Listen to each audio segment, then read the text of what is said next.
لوگ مسئلہ پوچھ رہے ہیں کہ جمعے کی بعد والی سنتیں کتنی ہوتی ہیں. میں نے کہا کتنے سال ہو گئے جمعہ پڑھتے؟ اتنے سال ہو گئے ابھی تک سنتوں کا نہیں پتا. ابھی تک نہیں علم کے پہلے کتنی رکھتے ہیں اور بعد میں کتنی رکھتے ہیں. فجر کی سنتیں کب پڑھنی چاہیے؟ سنو فجر کی سنتوں کے بارے میں. میرے رسول کریم سید عالم صلی اللہ تعالی علیہ وسلم سے ایک صحابی نے پوچھا تھا حضور میری فجر کی سنتیں رہ گئیں یا رہ جاتی ہیں تو حکم کیا ہے؟ کیا انداز ہے حضور کا. بخاری مسلم کے لفظ سنو. حضور سید عالم صلی اللہ علیہ وسلم فرمانے لگے. اس نے کیا پوچھا تھا؟ حضور جواب کیا دیتے؟ فرمایا فجر کی سنتیں کبھی نہ چھوڑنا. فجر کی پہلی 2 سنتیں کبھی نہ چھوڑنا. یا رسول اللہ صلی اللہ تعالی علیہ وسلم میری رہ گئی ہیں رہ جاتی ہیں. فرمایا فجر کی 2 سنتیں نہ چھوڑنا. فرمایا فجر کی پہلی 2 سنتیں مجھے دنیا اور دنیا کے اندر جو کچھ ہے وہ سب سے زیادہ پیاری ہے. فجر کی 2 سنتیں دنیا اور دنیا میں جو کچھ ہے مجھے وہ سب سے زیادہ پیاری ہے. اس لیے فجر کی سنتیں نہ چھوڑنا. جب تک آپ سویرے نہیں اٹھتے آپ اللہ اللہ نہیں کرتے, آپ کو نوافل کا چسکا نہیں, عبادت کا مزہ نہیں. فرمایا میری عبادت کرو, یہ شوق پیدا کرو, میں نے تمہیں پیدا کیا ہے. ہم لوگوں کے نشے مختلف نشے ہیں, بڑا عجیب رنگ ہے. محفل کی صدارت کرنے والے بڑے پیر صاحب, بڑے القابات, بیچ میں سے بندہ تلاش کرنے سے بھی نہیں مل رہا, اتنے بڑے لقب ہیں اس کے. لیکن وہ ساج سنور کے 2.5 گھنٹے بیٹھا رہا محفل میں, اور نماز کا وقت آیا تو اس نے مختصر سی پڑھی, وہ نکل گیا. وہ ہلکے سے سجدے کیے. او اتنا بڑا عشق رسول نعت کا, او ہو کیا بات ہے. اور عشق رسول کا بہت بڑا پیغامبر, بہت بڑا مبلغ, اور بیچارہ سمجھ ہی نہیں سکا کہ اللہ کے رسول نے فرمایا تو نماز پڑھ میری آنکھیں ٹھنڈی ہو جائیں گی. تو یہ نشے کے عادی تو ہیں پر حقیقت کے قائل نہیں ہیں. یہ بس ٹھیک ہے خوابوں کی دنیا میں لوگ زندہ ہیں, پر جن کو یہ جو نشہ تھا نا عبادت کا, یہ میرے رسول پاک کی چاہت ہے, یہ میرے نبی کریم علیہ السلام کی. آپ دیکھیں نا حضور مہینوں جا کے غار حرا میں بیٹھتے. کیا وہاں تبلیغ کرتے تھے؟ کوئی کتاب لکھتے تھے؟ رسول کریم علیہ السلام مہینہ رہتے غار حرا میں. کوئی نہ مجھے دیکھے, کوئی نہ مجھے ملے. حضور یہاں کیا ہے؟ فرمایا میں اپنے رب کی عبادت کروں گا. نبی کریم علیہ السلام نے سجدوں کے ساتھ پتھروں اور پہاڑوں کو آباد کر دیا, سجدوں کے ساتھ. آپ کا سجدہ آپ کو بہت ساری چیزوں سے چھڑا لیتا ہے, یہ بہت ساری جگہوں سے جھکنے سے بچا لیتا ہے. صوفیاء اولیاء یہ کیا کرتے تھے؟ یہ سجدے کا ذوق ہی تو پیدا کرتے تھے. سجدے کا ذوق. شاہ عبد العزیز دباغ رحمت اللہ تعالی علیہ اپنے مریدوں سے فرمایا کرتے تھے کہ اگر تم پکے نمازی بن جاؤ نا, تہجد گزار ہو جاؤ, تو میرے پاس آنا جانا چھوڑ دینا. عرض کی حضور کیوں؟ فرمایا میں تمہارے اور رب رسول کے راستے میں رکاوٹ نہیں بننا چاہتا. اب میرا مقصود ہے تمہیں وہاں تک پہنچانا. جب پہنچ گئے تو پھر میری ضرورت ختم ہو گئی. ہاں کبھی وسوس آئے, شک پیدا ہو, تکلیف ہو تو آنا, ورنہ میں نہیں چاہتا کہ میں رکاوٹ بنا رہا ہوں. تم اللہ اللہ کرو, اس مالک کو راضی کرو. میرے رسول پاک علیہ وسلم نے فرمایا بندہ اللہ کے سب سے قریب اس وقت ہوتا ہے جب وہ سجدے کی حالت میں ہوتا ہے. کس کے قریب ہوتا ہے؟ اللہ کے سب سے قریب ہوتا ہے. وہ بڑا نیڑے ہے رب کے, بڑا قریب ہے, اس لیے کہ وہ حالت سجدہ میں. وہ جب سجدے کرتا ہے نا اس کی بارگاہ میں جب جھک جاتا ہے. آپ ذرا سجدے کی کیفیت دیکھیں نا, زبان بھی یہاں ہے, آنکھ بھی یہاں ہے, کان بھی, عقل بھی ساری, اس نے سارا کچھ رکھ دیا سجدے میں. آپ وہ کبھی پیچھے جائیں تو دیہاتوں میں کہا جاتا تھا ناک سے نکیریں نکالو, بہت بڑی سزا ہوتی تھی نا, ناک سے نکیریں نکالو, بڑی سزا ہوتی تھی. تو اس نے کہا مالک مجھے کسی نے کہا نہیں, پر دیکھنا میں نے رکھ دی ساری عقل سجدے میں, اور رکھ کے کہا کیا؟ سبحان ربی یا اللہ میں پست ہوں تو اعلیٰ ہے، اللہ تو میرا رب ہے اور تو سب سے اعلیٰ اتنا. اور فرمایا جب یہ اس کیفیت میں ہوتا ہے تو پھر یہ اپنے رب کے قریب ہوتا ہے. کثرت عبادت نوافل. ہمارے ہاں عمرے کی قرآن اندازی محفلوں پہ ہونے لگ گئی ہے، حالانکہ حدیث سے ثابت نہیں. میں دوستوں سے کہتا ہوں جائز ہے، کرنی چاہیے، عمرے کی قرآن اندازی جائز ہے، پر کسی حدیث میں نہیں آئی کہ قرآن اندازی کرو عمرہ کرو. حدیث میں قرآن اندازی یہ آئی ہے کہ نبی پاک علیہ السلام نے فرمایا تمہیں پتہ چل جائے نا پہلی صف کا ثواب کتنا ہے تم قرآن اندازی کرو. عمرے کی قرآن اندازی کا تو پوسٹر چھپتا ہے، تو یہ والی قرآن اندازی کب ہونی ہے؟ ہونی چاہیے کہ نہیں؟ حضور نے فرمایا تمہیں پتہ چلے کہ اس کا ثواب کتنا تو تم قرآن اندازی کرو، تم قرآن ڈالو. جب آپ نماز پڑھ رہے ہوتے ہیں، جب آپ کا مصلی آباد ہوتا ہے، صلاح الدین ایوبی ایک بزرگ سے ملاقات ہو گئی، بیت المقدس پر قبضہ تھا عیسائیوں کا. تو صلاح الدین بڑے پریشان تھے. بابا جی کہنے لگے پتر کیا ہوا؟ کہنے لگے حضور پتہ چلا ہے دشمن کے 2 بحری بیڑے اسلحہ لے کے آ رہے. مسلمان پہلے ہی کمزور ہیں، اور اب اگر 2 بحری بیڑے اور آ گئے تو حضور مسئلہ بن جائے گا. تو میں پریشان ہوں کہ کس طرح یہ کم مسئلے والی ہماری فوج ہے کیسے مقابلہ کرے گی. تو بابا جی کہنے لگے پتر اس طرح کرنا، آج رات تو بھی دعا کرنا اور میں بھی کروں گا. تو بھی دعا کرنا، آپ ناراض نہ ہونا، ہم تو پیروں والے، ہم تو پیروں کے نوکر غلام ہیں، ہمارا تو گزارا ہی نہیں، ہمیں تو ملتا ہے سارا کچھ وہاں سے. پر میرا سوال یہ ہے کہ تعویذ لینے جاتے ہو نفل کیوں نہیں پڑھتے؟ رات اللہ اللہ کیوں نہیں کرتے؟ یہ بھی تو ہمارے بزرگوں کا ہی طریقہ ہے، انہوں نے تو ہمیں سکھایا ہے. صلاح الدین ایوبی سے بزرگوں نے کہا کہ رات آج نا اللہ اللہ کرنا، تو میں تیرے لیے دعا کروں گا، تو بھی دعا کرنا. تو بندہ جب دکھی ہوتا ہے تو سجدہ کرتا ہے تو پھر ہی تو مصلی بھیگ جاتا ہے، پھر ہی تو مزہ آتا ہے. سکھی بندہ تو کعبے جا کے نہیں روتا. دکھی تھے، تکلیف تھی، تو سر رکھا سجدے میں تو تڑپ گئے. اور وہ بابا جی کہتے ہیں میں مسجد آیا تو صلاح الدین چیخے مار کے رو رہا تھا اور کہہ رہا تھا مالک میں کوئی اپنی شان کے لیے تو نہیں نہ لڑ رہا، اللہ کو میں کوئی قبضوں کے لیے تو نہیں لڑ رہا، مالک تیرے لیے لڑ رہا ہوں، مجھے بے آبرو نہ کرنا، میری مدد فرمانا.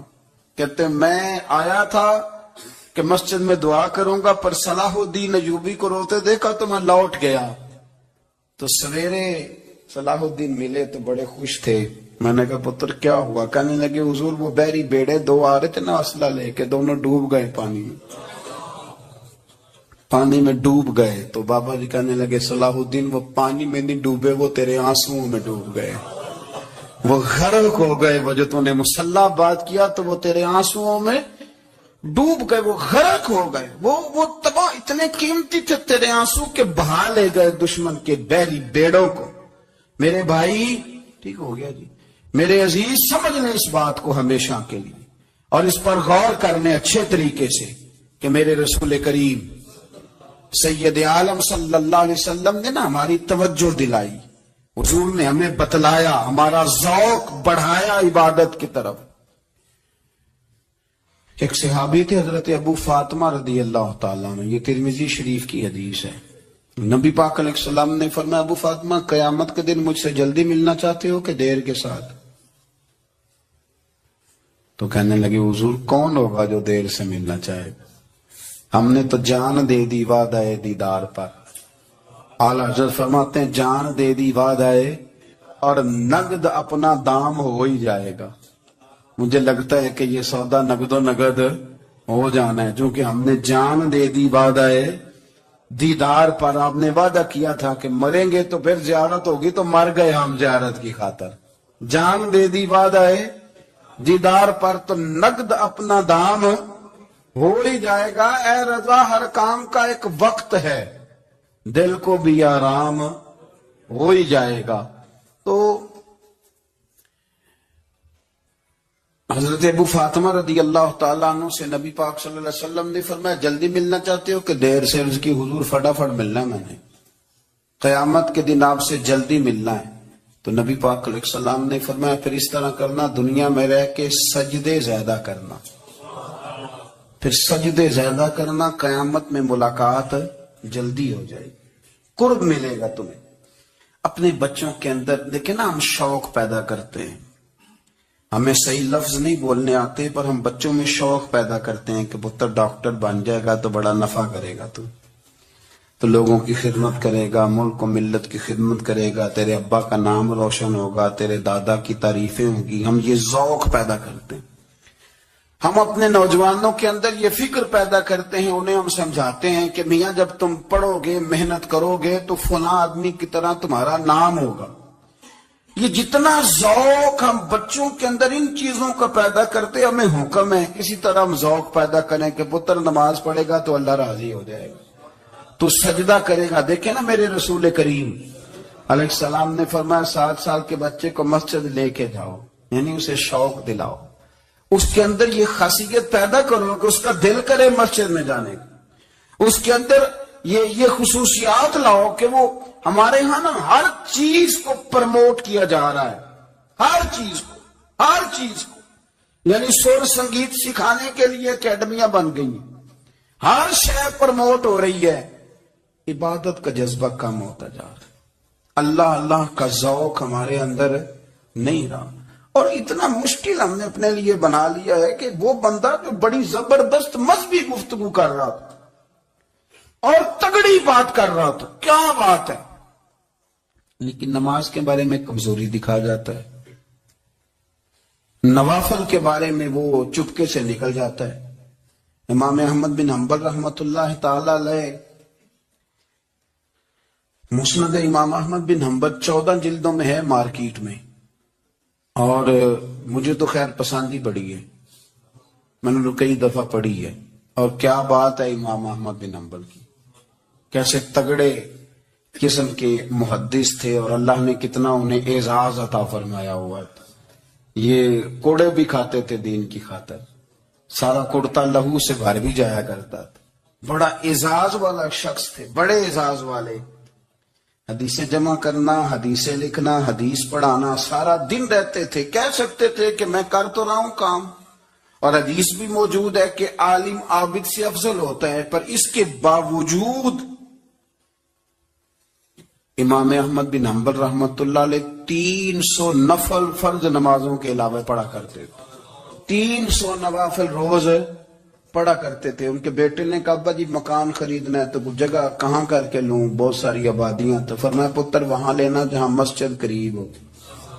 میرے رسول کریم سید عالم صلی اللہ علیہ وسلم اتنا پسند کرتے مسجد کو، اتنا پسند کرتے نماز کو، کہ رسول کریم صلی اللہ علیہ وسلم تہجد کی نماز بھی پڑھتے، پھر حضور فجر کی نماز بھی پڑھتے، نبی پاک وتر کو الگ کر کے پڑھتے، عشاء کے ساتھ نہیں پڑھتے۔ یہ تو ہم اس لیے اجازت دی ہمارے بزرگوں نے کہ بعد میں اٹھے گا کون علیحدہ وتر پڑھنے کے لیے، عشاء کے ساتھ پڑھ لے، وتر پڑھتے، تہجد پڑھتے، فجر پڑھتے، اشراق پڑھتے، چاشت پڑھتے، پھر مغرب کی نماز کے بعد 6 رکعت اوابین پڑھتے، پھر رات کو صلاۃ اللیل پڑھتے۔ سیدہ عائشہ صدیقہ کہتی ہیں زمانہ سو جاتا اور میرے رسول مصلی بچھا کے کھڑے ہو جاتے، او یار کھیتی باڑی کر کے نہیں، محنت مزدوری کر کے نہیں۔ جناب عائشہ کہتی ہیں میں یہ بھی دیکھتی کہ حضور ایک آیت شروع کرتے تو ساری رات اسی کو پڑھتے، اور میری نظر جاتی تو قدم مبارک پہ ورم آ جاتا۔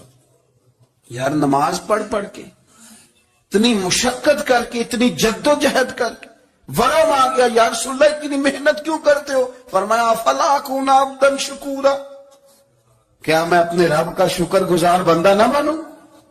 صحابہ کا ذوق عبادتوں کا، ریاضتوں کا، تلاوتوں کا، طبیعت ہے ان کی، وہ ایک دوسرے کو، حضرت مولا علی شیر خدا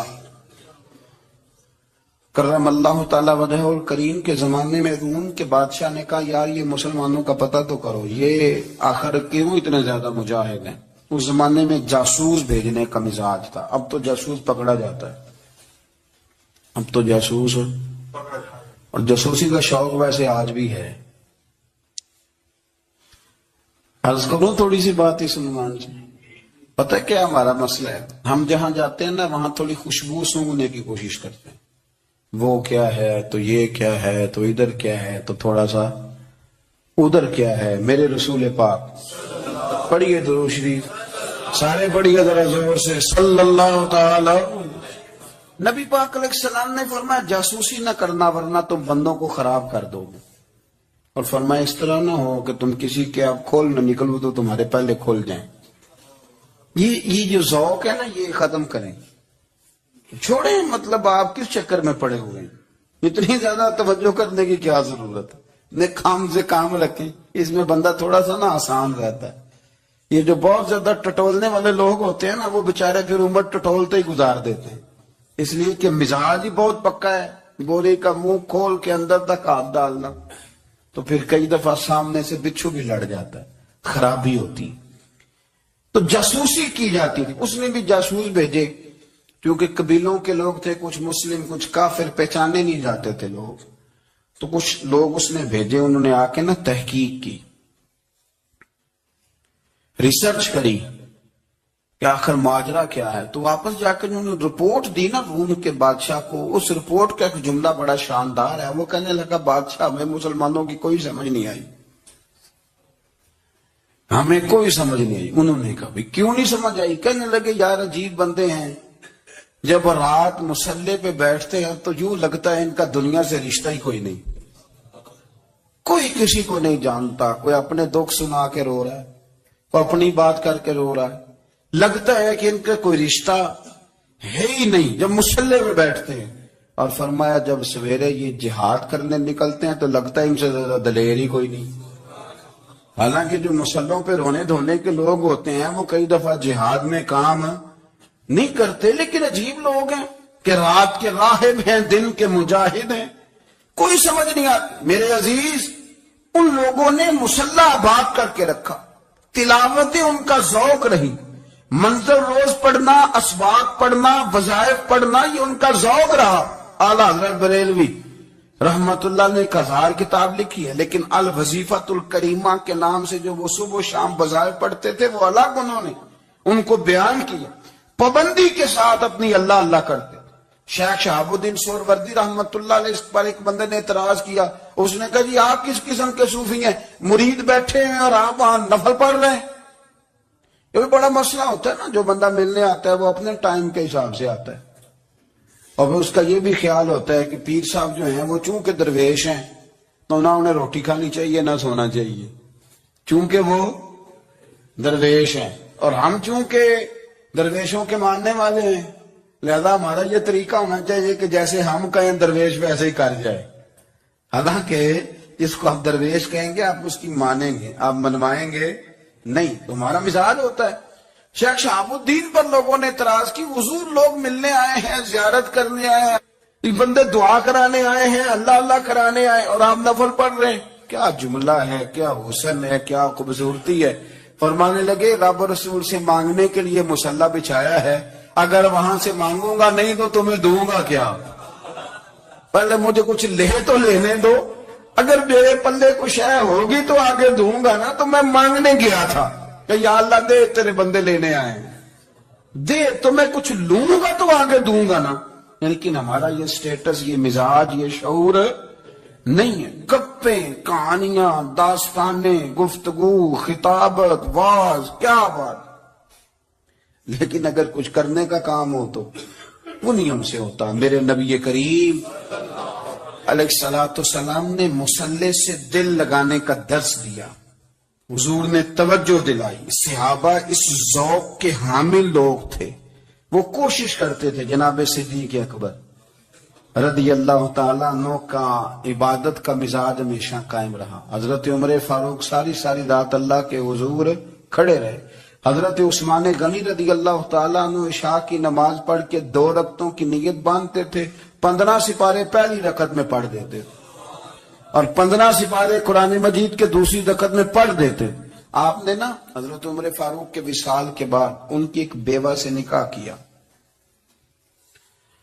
حضرت عثمان غنی نے نکاح کیا. وہ خاتون آپ کے نکاح میں آئی تو عرض کرنے لگی امیر المومنین میرے لیے اعزاز تو بہت ہے کہ میں امیر المومنین کی بیوہ تھی تو امیر المومنین کی منکوحہ ہو گئی ہوں، لیکن حضور نہ تو میں جوان ہوں کہ میرے اندر رغبت ہوتی اور نہ میں اب اس قابل ہوں کہ کوئی خدمت کر سکوں، میرے ساتھ نکاح کی وجہ کیا بنی؟ تو عثمان غنی رو پڑے. فرمانے لگے میں نے عمر فاروق کو مسجد میں اپنے رب سے ڈرتے ہوئے دیکھا، میں نے اسے روتے ہوئے دیکھا ہے، عدل کرتے دیکھا ہے، انصاف کرتے دیکھا ہے، امت کی خیر خواہی کرتے دیکھا. تمہارے ساتھ نکاح اس لیے کیا ہے کہ تم مجھے یہ بتاؤ کہ عمر فاروق گھر کے اندر اپنے رب کو کیسے راضی کرتے تھے، گھر کے اندر کیسے راضی کرتے تھے، وہ طریقے بتلاؤ، تم بتاتی جانا اور میں بھی اسی طرح گھر میں عبادت کروں. میرے رسول کریم علیہ السلام نے ارشاد فرمایا، حضور فرمانے لگے جس گھر میں اللہ کا ذکر ہوتا ہے وہ گھر زندوں کا ہے، اور جس گھر میں رب کریم کا ذکر نہیں ہوتا وہ گھر زندوں کا نہیں ہے. گھر نہ ہم نہ کتابوں میں پڑھتے ہیں کہ ایک بزرگ کہتے ہیں، حضرت فضیل بن عیاض کہتے ہیں کہ میں ایک گلی سے گزر رہا تھا تو گھر کے اندر کسی قاری صاحب نے قرآن کی آیت پڑھ دی، ولی من خاف مقام ربہ جنتاں. میں تے میرے کانوں سے ٹکرائی تو اللہ نے میری کایا ہی پلٹ دی، میں توبہ کر گیا. اب گھر کے اندر سے آواز آئے تو صحیح نہ تلاوت کی، پر اندر سے آواز آتی نہیں، یا ڈیک بجنے کی آواز آتی ہے، یا ٹی وی چلنے کی آواز آتی ہے، یا دھوم مچانے کی آواز آتی ہے. عبادت کا وہ جو خاص شوق تھا، وہ جو حسن تھا، وہ جو توانائی تھی، وہ جو بات تھی. ایک جگہ پہ ہم بیٹھے تھے تو وہاں ایک صاحب آئے اور انہوں نے آتے ہی کہا کہ مہربانی کریں ذرا مجھے مصلی دے دیں، میرے نہ کچھ نفل رہ گئے.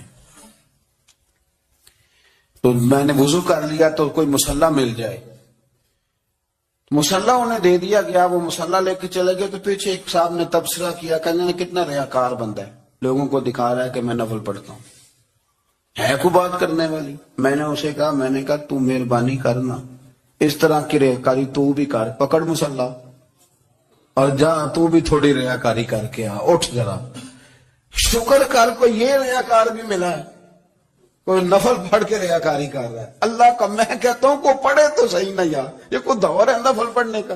اس میں تو لوگوں کا مزاج ہی نہیں، طبیعت ہی نہیں. میں نے کہا چل مہربانی کر یہ لے مصلی اور تو بھی جا تھوڑی سی یا کر یا ریاکاری. اپنا ذوق، اپنی طبیعت ہم نے نا ذوق غلط بنا لیا.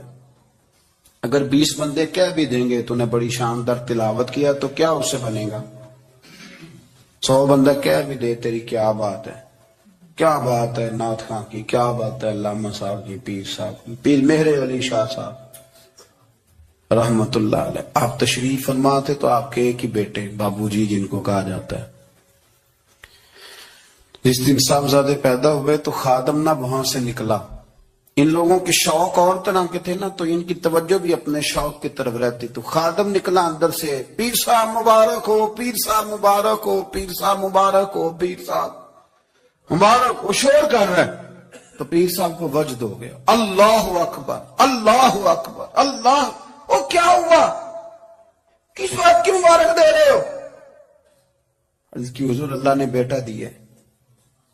تو آپ فرمانے لگے اچھا حضور آپ کیا ہوا، آپ تو پریشان ہو گئے. فرمانے لگے جب تو نے 3 دفعہ کہا نا مہر علی کو مبارک ہو تو میں سمجھا تھا شاید تجھے کسی نے بتا دیا ہے کہ مہر علی سے اللہ راضی ہو گیا. میں سمجھا تھا کہ شاید تو یہ خبر لے کے آیا ہے کہ کسی نے بتایا ہے کہ مجھے آج خبر ملی ہے کہ مہر علی سے رب اچھا پتر ہوا ہے، الحمدللہ اللہ کا شکر ہے. پر میرے لیے مبارک کا دن وہ ہوگا جب میرا رب کہے گا کہ میں مہر علی سے راضی ہوں، میرے محبوب کہیں گے کہ میں مہر علی سے. آپ بات کو سمجھیں، شوق ہی کسی اور طرف تھا، دل ہی کہیں اور لگا ہوا تھا، طبیعت ہی کہیں اور مائل تھی. کوئی وظیفہ پوچھتے تھے تو پڑھتے تھے وہ لوگ، کچھ اللہ اللہ انہیں بتائی جاتی تھی تو کرنے کا ذوق رکھتے تھے، طبیعت تھی، قائل تھے. حضرت ربیع کہتے ہیں میں بڑی دور سے سفر کر کے گیا حضرت اویس کرنی سے ملنے، بڑی دور سے. اور جب میں پہنچا تو فجر کا وقت تھا تو حضرت اویس کرنی کو میں نے پا لیا. تو وہ نماز پڑھ کے نا قرآن شریف لے کے بیٹھ گئے. فرماتے ہیں اشراق چاشت کا وقت ہوا تو نفلوں کی نیت باندھ لی. محدث ابن الجوزی نے لکھا ہے، فرماتے ہیں پھر جب زوال کا وقت ہوا تو مسجد میں جھاڑو دینے لگ گئے. ظہر کی نماز پڑھ کے تو عصر کی تیاری تک وہ مسجد میں بیٹھے رہے. اور میرے نبی پاک علیہ السلام نے فرمایا جو نماز کے انتظار میں بیٹھا ہو وہ نماز ہی میں ہے، وہ نماز ہی میں ہے. فرمایا میری دنیا، میری امت کی جو رہبانیت ہے نا وہ اتنی ہے کہ نماز کا انتظار کرے. اذان کے بعد نماز کا یہ راہب ہے، یہ اس وقت چھوڑ کے بیٹھے ہیں سارا کچھ. فرماتے ہیں عصر تک انہوں نے اللہ اللہ کی، پھر مغرب تک کی، عشاء کی نماز ہوئی تو نماز پڑھی تو وہ تھک گئے. اب مجھے وہ فارغ ہو، مصلی چھوڑے تو میں ملاقات کروں نا. یہ آپ حیران نہ ہو کہ اتنی دیر بندہ کیسے اللہ اللہ کر، ہم نے کی نہیں نا اس لیے ہم پریشان ہیں. جو عادی ہوتے ہیں وہ کر بھی لیتے ہیں. وہ یہ کام، میری بات کی سمجھ آ رہی ہے؟ جب جاتے ہو کسی دفتر میں تو 8 گھنٹے کھڑے رہ لیتے ہو نا، مجبوری ہوتی ہے تو کھڑے رہا جا سکتا ہے. پاسپورٹ کے دفتر بولیے، امیگریشن کی لائنوں میں، اور میں نے تو امبیسیوں میں بندے 12 گھنٹے پہلے جا کے کھڑے دیکھے، رہ لیتے ہیں کھڑے. تو اگر ان کاموں کے لیے رہا جاتا ہے تو اللہ رسول کے لیے بھی کھڑے رہا جا سکتا ہے. تو فرمانے لگے کہ جب عشاء کی نماز کے بعد آخری انسان تھے، تھک گئے، نیند کا غلبہ ہوا تو تھوڑی ایسے آنکھ بند ہوئی تو کھلی تو رونے لگے. حضرت اب ایسے کر لیے، رو کے کہنے لگے مالک مجھے غافل تو نہ کر، ابھی میں نے کیا بھی کچھ نہیں، دن ختم ہو گیا، کوئی نفل نہیں، کوئی اللہ اللہ نہیں، اللہ مجھے غافل نہ کر، میری مدد فرما. فرماتے ہیں جب وہ روئے تو میرے ساتھ جو شخص تھا میں نے کہا اٹھو چلیں. کہنے لگا حضور ملنا نہیں. فرمایا جو میں لینے آیا تھا وہ مجھے مل گیا، جو میں ان سے سیکھنے آیا تھا وہ مجھے نصیب ہو گیا، اب اور میں نے کیا لینا، ختم ہو گئی بات، اٹھو چلیں. اللہ کے بندوں نے حضرت ربیہ بن کعب اسلمی رضی اللہ تعالیٰ عنہ فرماتے ہیں، کہتے ہیں جب بنو قریظہ اور بنو نذیر یہودیوں کے ساتھ حضور علیہ السلام نے جنگ کا اعلان فرمایا تو وہ دشمن ہو گئے. ہمیں خطرہ تھا کہ وہ رات کو کہیں محبوب کو تکلیف نہ دیں، تو کچھ لوگ نا تلواریں لے کے نبی پاک کے دروازے پہ پہرے داری کرتے تھے. گن مین رکھنا حرام نہیں، اگر کسی کو واقعی خطرہ ہو تو اس کے لیے سنت بھی ہے. حضرت علی المرتضیٰ تلوار لے کے حضور کے گھر کا پہرا دیتے تھے. حضرت ربیہ بن کعب اسلمی رضی اللہ تعالیٰ عنہ فرماتے ہیں کہ رات میری ڈیوٹی تھی کہ میں حضور کے گھر کا پہرا دوں گا. تو فرماتے ہیں میں باہر سن رہا تھا، ساری رات ہی میرے نبی پاک نے اللہ کی تسبیح پڑھی، ساری رات، کبھی تسبیح، کبھی تحلیل، کبھی تحمید، کبھی تکبیر، ساری رات. فرماتے ہیں ساری رات حضور پڑھتے رہے اور ساری رات ہی میں سنتا رہا. مجھے اونگ آ گئی، میری آنکھ لگ گئی، حضور ابھی پڑھ رہے تھے، میں تھک کے سو گیا. اور فرماتے ہیں جب میری آنکھ دوبارہ سے کھلی تو میرے کانوں میں پھر کوئی چیز گونجی تو میں نے کان لگایا تو میرے حبیب ابھی بھی اللہ کو یاد کر رہے. ساری رات حضور رب کی عبادت کرتے. اسی لیے تو کہا یا ایھا المزمل قم اللیل الا قلیلا، حبیب ساری رات تو نہ جاگا کر، تھوڑا آرام بھی کر لیے گا. میرے بھائی اپنا مصلی، اپنی عبادات، اپنے وظائف